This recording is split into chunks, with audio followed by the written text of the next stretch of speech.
পড়াইতাম।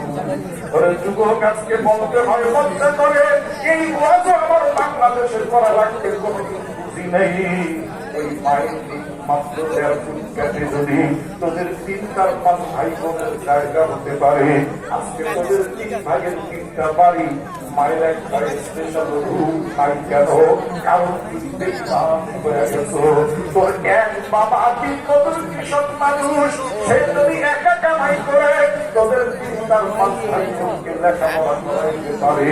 তোরা সাইকেলের সাথে অসুস্থ হয়ে গেছে, বাবা সাইকেলকে যদি একসাথে দেখাইতে পারে। মাসের রুগী মাত্র মাসে ১,০০০ টাকা ওষুধ লাগে, এক ভাই আর এক ভাইকে টাকাও কেন? কারণ তোর কপাল তোর গেছি।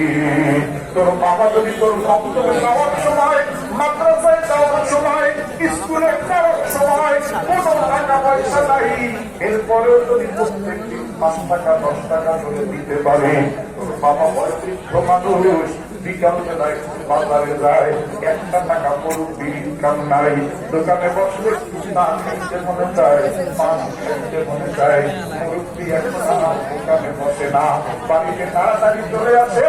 তাকে জিজ্ঞেস করে কি ব্যাপার, আগে না বাজারে গেলে আসতেন না, এখন আগে আগে আসেন কেন? মুরব্বির কাছে দোকানে বসে পান খাওয়া লাগে, চা খাওয়া লাগে, আমার কাছে টাকা নাই, অমুকে চা খায় আমি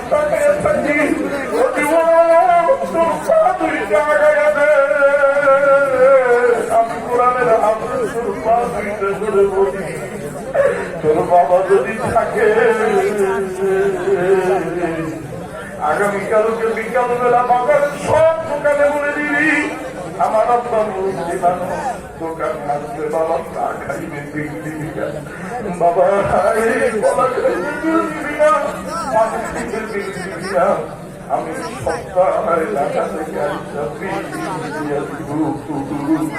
তোর বাবা যদি তোর জন্য স্কুলের পাশে দোকান তৈরি করে দিতে পারে, তুই যদি না দাও তোর একটাও নাই।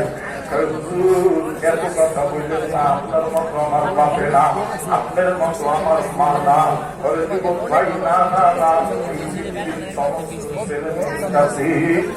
মা বাবা এইখানে যত মানুষ বসা আছে তার মা নাই, দাঁড়িয়ে তুমি জিজ্ঞেস করো কথা দিচ্ছি যে তোমার মার তো পাগল কেন? তোর মা মনে হয় ধনী, তার মা আমার মা ধনী না, তুই মার এত পাগল কেন?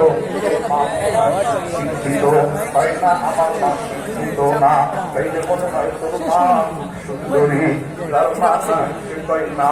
আমাদের বাড়ির মধ্যে আমার মা ছিল সবচেয়ে কালো, কিন্তু আমার ওই কালো মায়ের দেখতে আমার ভালো লাগতো। পৃথিবীর কোন মহিলার চেহারা মজা পাই নাই।